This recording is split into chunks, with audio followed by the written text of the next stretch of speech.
Right. Yeah. So, how was your Shavuos? Lovely. Where were you? Which city were you in for Shavuot? I was in Sur Hadassah with the Spitzes. With the who? Rabbi Yair and Mitzvah Spitz. Just hold on. That's Rabbi Yair Spitz? Rabbi Yair Spitz, yeah. Okay. You know them from when they were here? Yes. Yeah. Okay, very nice. Yeah. So it was very nice. Lovely.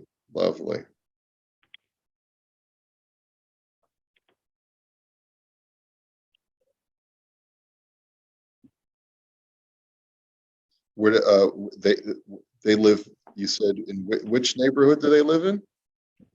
Sur Hadassah. Sur Hadassah. Yeah. Is that outside? Good morning, but welcome back, Barry. Is that outside Yerushalayim? Just outside Jerusalem, yeah. Oh, very nice. Looking over Beit Ayin, not looking over Beit Ayin. I'm looking over out towards the front. Got it. Okay, lovely. Okay, so we're continuing in Hilchos Tzedakah. So we're in Siman Yud Aleph. Hi, Joby. Welcome back.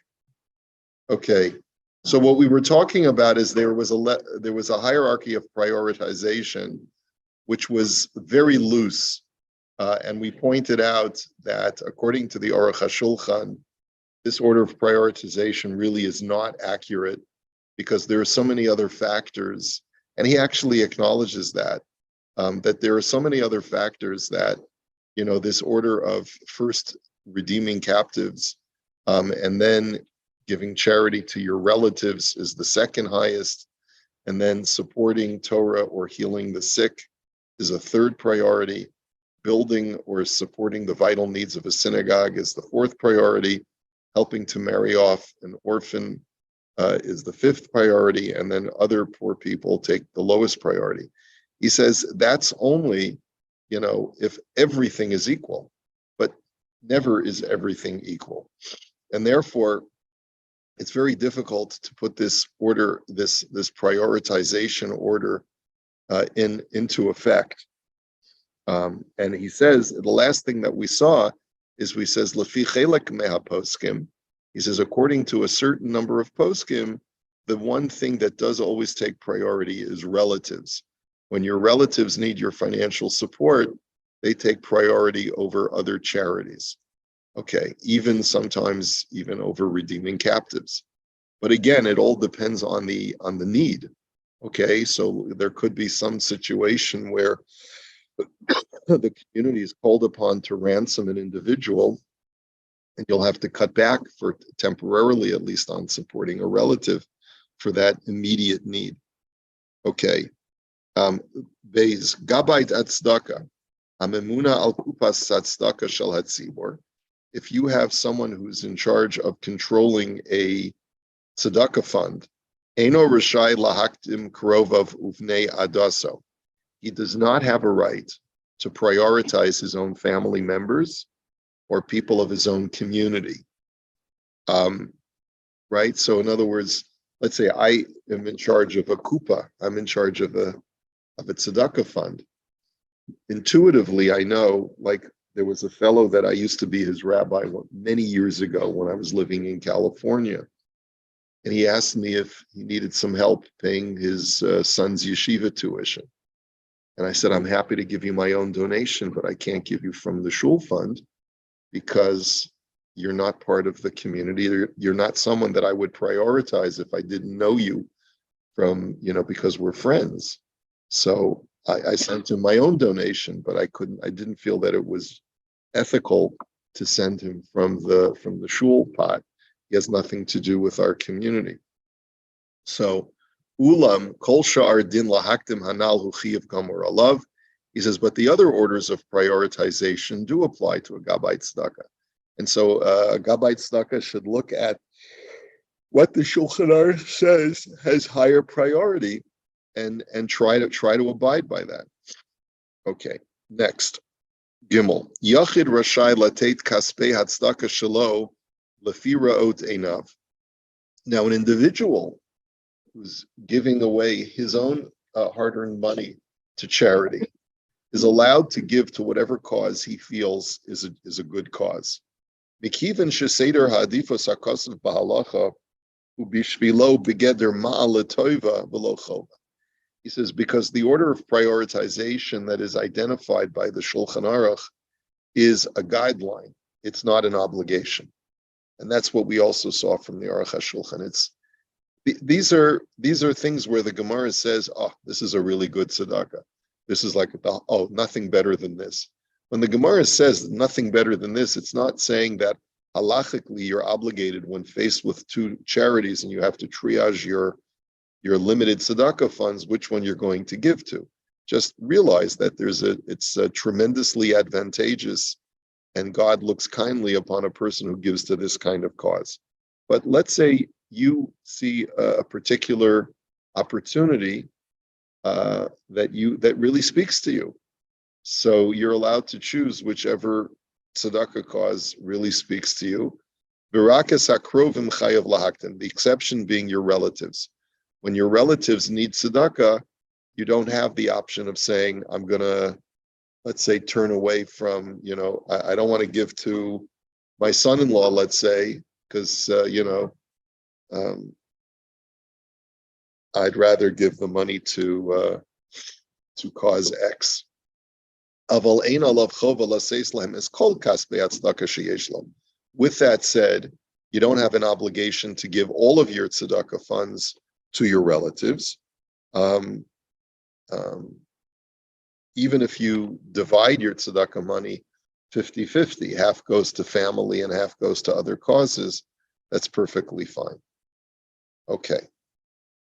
So now, adifus bikrovim aniyim ketzad. So how do you prioritize among your closest relatives? In other words, who gets first? If, let's say, several family members of yours, and usually, a lot of times that happens. In one family, you get one sibling or one member of the family who's very successful, and sometimes the others are not so successful. So what's the prioritization? So he says, Parnasas aviv v'imo kodemes leparnasas banav. If your parents need tzedakah, even though we learned that the mitzvah of kibbud av va'em does not require you to spend money on your parents, that's only if your parents are not needy. But let's say your parents, God forbid, run out of money and they need financial support. So they have the highest level of priority for your tzedakah funds. You have to use your tzedakah funds to make sure your parents are provided for. And that takes priority even over your own children, which, based on what we're seeing in society today, I don't think a lot of young adults realize that parents take priority over their children. But it is important to know that, and in a world today, sometimes a parent may not have saved up adequate amounts to, let's say, fend for themselves and maybe get the proper health support that they need, in which case, sometimes an adult child would have a halachic obligation from the mitzvah of tzedakah, not from the mitzvah of kibbud av va'em, to provide for the parents. The next higher level is supporting your children. Ubanav kodmim le'echav, they take priority over your siblings. The echav kodmim l'shar krovim, and your siblings take priority over other relatives like cousins, nieces, nephews, uncles, aunts, etc. Okay, Beis. Yesh mi shaposek shedin karov legabay tzedakah tolui beikar din karov dipsuli edus.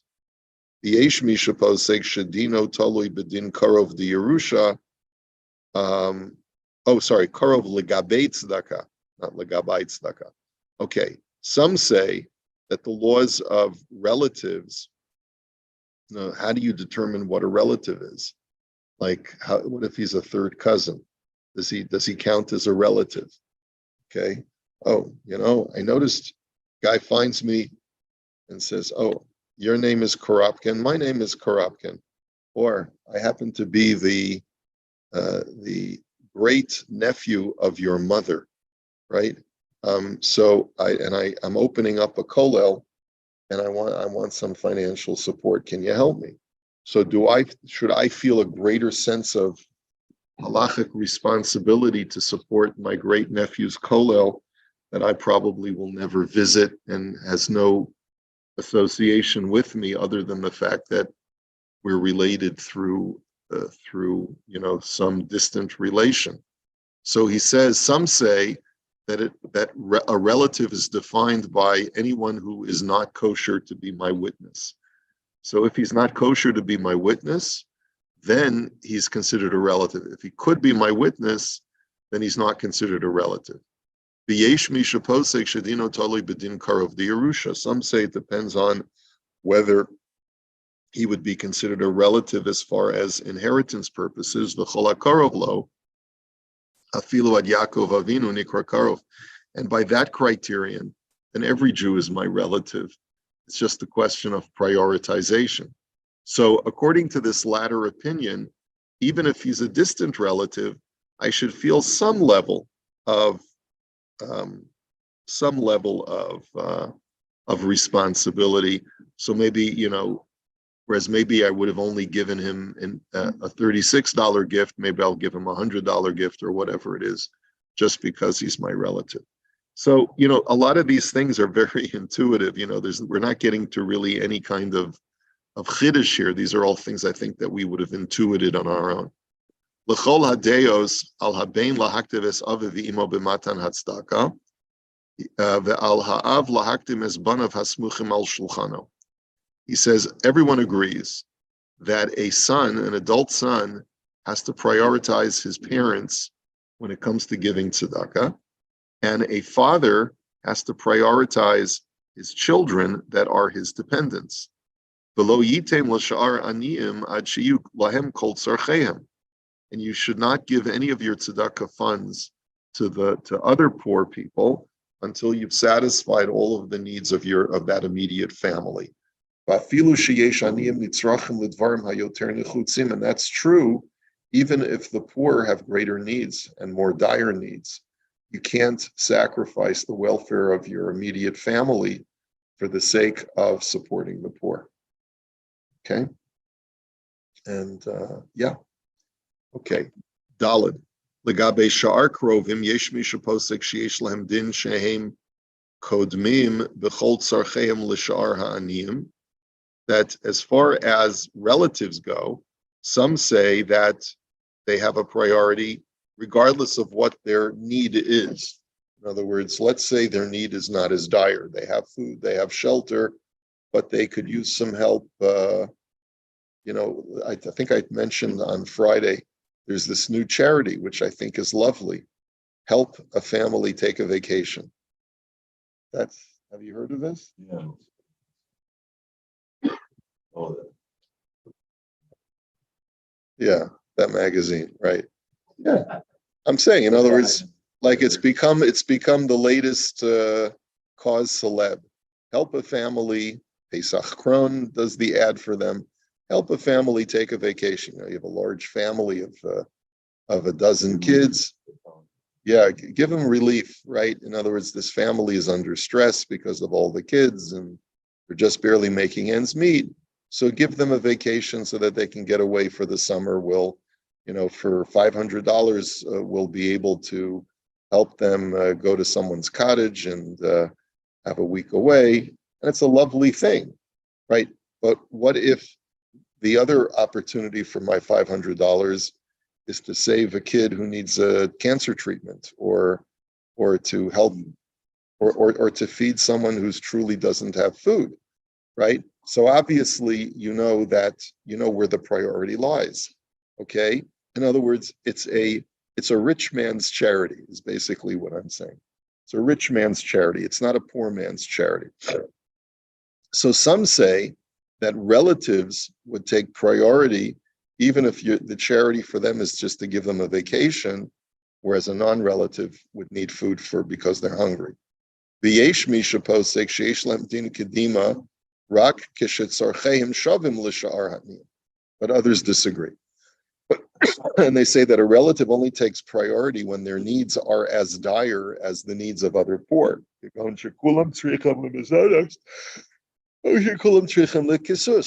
let's say, there's poor people who are my relatives and poor people who are not my relatives. Their needs are equal. They both need clothes or they both need food. So then I should give priority to my relatives over the other. Okay. Ein latet b'kviyut et kol tzidkotav le'ani echad u'lahaniach et shar ha'aniyim. So there's this famous question: if you have $100, should you give $1 to 100 poor people, or should you give all $100 to one poor person? So it's one of those things where there's no halachic rule that it absolutely has to be that way 100% of the time. But in general, you're supposed to try to distribute your funds as broadly as possible so that you can help as many people as you can. So therefore, on a fixed basis, a person should not give all of his tzedakah money just to one poor person and not give to anyone else. Same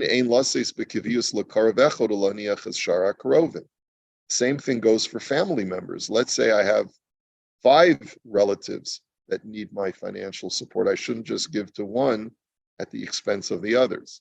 But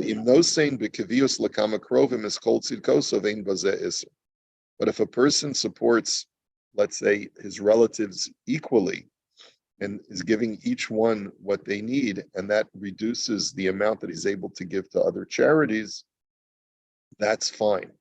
And that's true even if he only has one relative who's poor and needs his support. But by supporting him, he can't support other charities. There's nothing wrong with that.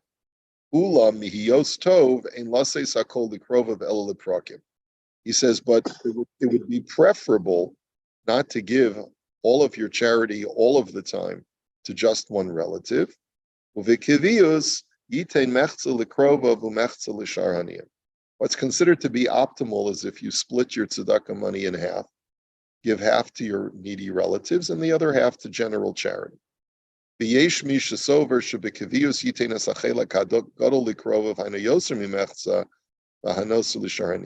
say you should give more than half to your relatives and leave over some for the general poor. And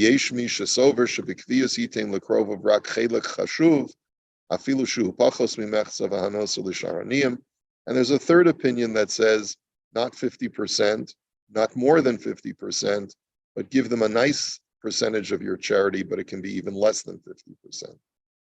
Okay. Now, when we say this next section is adifus lahachzakas haTorah kesa, the Shulchan Aruch says that supporting Torah study is a very high level of charity. Not as high as, let's say, ransoming a captive, or not as high as curing the sick, but certainly up there. Let's say, so the question is, let's quantify that a little bit further. Tzedakah lahachzakas haTorah shebe'iro. He says, what's an example of that, of supporting Torah study? He says it should be Torah study first and foremost that's going on in your own city. Kagon haspaka lina'arim olayoshve beis hamedrash v'talmidei chachamim kidei sheyuchlu lilmod Torah. So provide tuition assistance to children so that they can get Jewish education, or to people who are in Kollel that are learning in the Beis Medrash, and Talmidei Chachamim that have the ability to study Torah. Uvichlal zeh kol tzarchei mostos haTorah ubatei medrash shebe'ira. This includes all of the educational institutions in your city. So whether it's a school, a kollel, or even a shul that has shiurim that are regularly attended, that needs funding to pay its teachers, that also is considered to be part of achzakas haTorah. Kodemis l'tzedakah l'sha'ar aniyim sheba'ir. That would take priority over many times even poor people in your own city, because you're supporting Torah education. And let me just see who he's quoting here. He's quoting the Chachmas Adam.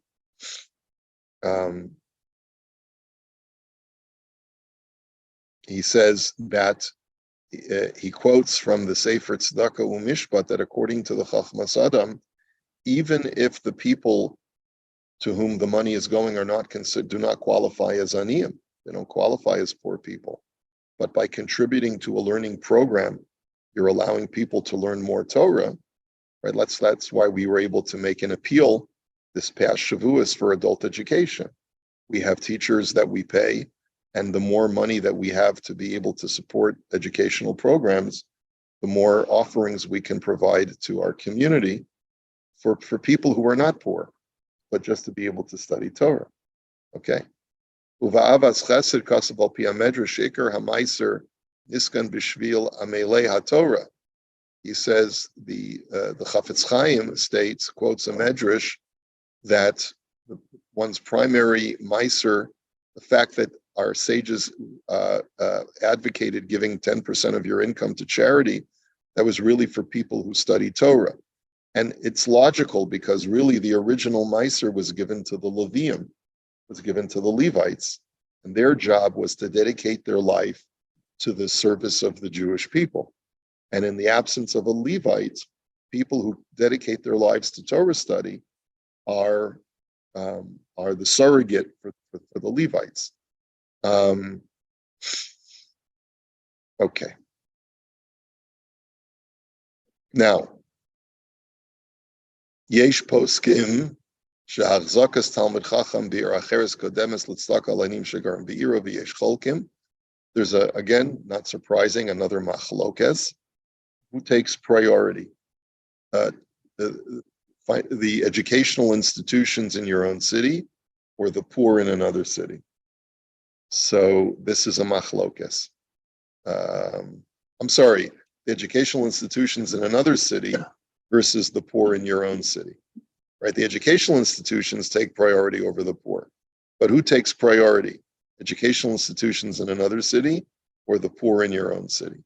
Some say the poor in your own city take priority, and some say that no, the educational institutions in another place take priority. Yesh mi sheposek shemostos be'eretz Yisrael nechshavim lebnei chutz la'aretz kamostos Iram. This is a very interesting statement. Some say that all educational institutions that are in Eretz Yisrael take priority or have the same status as being in your own city.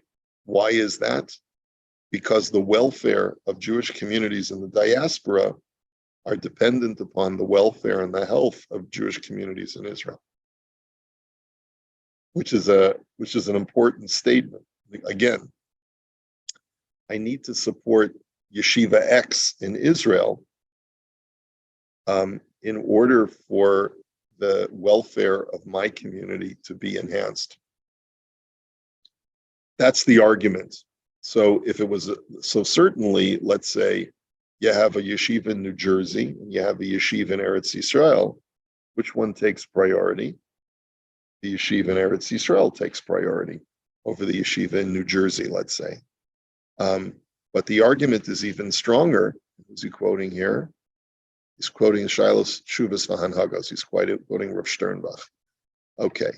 But that's an interesting argument because it has far-reaching ramifications as far as how we view the role that Eretz Yisrael plays in the lives of diaspora Jewry. I think that's certainly more true than it ever was before. Okay. Daled. Yesh misha posek shehachzakas limud Torah shel tin. That's a typo. Shel tinokos shel beis rabban kodemes lahachzakas limud Torah shel avrechem v'talmidei chachamim. So, what takes priority? Supporting adults who are learning Torah, or supporting children who are learning Torah? So some say that children take priority over adults. So supporting a school, a day school, for example, would take priority over a kollel. V'yesh mi sheposek shu safek b'halacha, and some say no. Some say that it's not clear. And then there's a third opinion V'yesh mi sheposek she'achzakas limatar shel avreichim v'talmidei chachamim kodemes rakim him lomdim lahalacha. Some say that it's only if the guys in Kollel are studying halacha lamaisa, but if they're studying theoretical Torah, what does that mean, theoretical Torah? They're studying Gemara, but they're not learning halacha lamaisa. Like, in other words, according to this opinion, who's he quoting for this? He's quoting Rav Moshe Feinstein, which is really interesting. That would be an interesting tshuva to actually look up. Maybe I don't think this is actually published in the Igros Moshe. He says it's brought down in one of Rav Ovadia Yosef's tshuvos in Yabia Omer, which is an interesting thing. It must have been an oral statement that Rav Moshe once made, that you should only give priority to, let's say, a kollel or a yeshiva where adults are studying Torah if they're studying halacha lemaisa, because by their studying halacha, they're actually helping to promote the practice of Judaism. But if they're studying theoretical Torah, which doesn't bring them to halacha lemaisa practice, so then they don't have priority at all. Which is, so imagine, like, someone comes to you for their yeshiva or their kollel, and they say, we'd like you to ask you for a gift. And you say, well, tell me what's your curriculum. Tell me what your boys are learning. And then, well, this year they're learning Gittin, and next year they're going to learn Kiddushin. Oh, that's very nice. Those are very important Masechtos. Are they learning it halacha lemaisa? No. We're not teaching them how to officiate at weddings. We're not teaching them how to write Gittin. You can say, well, I think it's wonderful. I'll give you a gift, but it's not my highest priority, right? Because I support institutions that teach halacha lemaisa. Otherwise, I'm giving the rest of my tzedakah to the day school. Okay. Adifus l'sha'ar aniyim ketzad. Now, how do we prioritize which poor people we should give to? So shecheinav ha'aniyim kodem matan tzedakah l'sha'ar aniyei ira. Okay, so if you have neighbors who are poor, and this could often happen where even in our own neighborhood, you may know of someone who lives on your block who may have a very lovely house, but the husband lost his job and they have medical bills or whatever other debtors that are coming to maybe even foreclose on their home, and you know about it because they live on your block. So you have an obligation to help them before you help any other poor people in your community. And the poor of your own community take priority over the aniyim in another city. And that's the reason why we give the lion's share of whatever tzedakah money we collect from our community. We we do distributions to the people in our own community. Okay, gam kishem boim li'iro lekabel tzedakah, and that's true even if people from out of town come to your city to collect tzedakah. You have no obligation to give them any priority if there are poor people in your own community, and that's why it's acceptable to just give them a small donation. First of all, because they know that's part of their business model, is that the meshulachim who come from out of town to collect tzedakah, they go from shul to shul and from door to door. They collect small gifts, and the volume they accumulate a nice amount, and so that's their business model to begin with, but also because they don't have high priority. And as we saw before, the poor of Eretz Yisrael may have the status of the poor of your own city, but if a guy comes from New York, let's say, for tzedakah, that certainly doesn't have a high priority. So, and that's why he says in the next level of priority, Yoshvei Eretz Yisrael kodmim liyoshvei chutz laaretz. People who will live in Eretz Yisrael have a higher priority than those who are coming for tzedakah from outside of Eretz Yisrael. V'yoshvei Yerushalayim, kodmim liyoshvei Eretz Yisrael. And those who dwell in Yerushalayim have a priority for tzedakah over those who live outside of Yerushalayim. U'legabe yoshvei Yerushalayim, yesh mi sheposek sheYerushalayim hachadasha bichlal, v'yesh mi sheposek shezeh safek b'halacha. What is called Yerushalayim? Is it what we call Yerushalayim today, which is both the old and the new city, or is it only the old city of Jerusalem? In which case, Yeshivat HaKotel and Eish Torah would have higher priorities, and the Mir, which is outside of the old city, would not have the same level of priority. He says that it's not so clear. Some say that what is called Yerushalayim today is included in this prioritization of Yerushalayim, and others say that it's not clear. It's not clear whether the yeshiva that's in Yerushalayim but in the new city is considered to be part of Yerushalayim as far as tzedakah prioritization. Okay, we'll hold it here for today. We've covered some good ground. We'll continue this. I hope you got some good stuff out of this. There was a lot here today. So I hope you got some good stuff. Okay, we'll continue in a minute.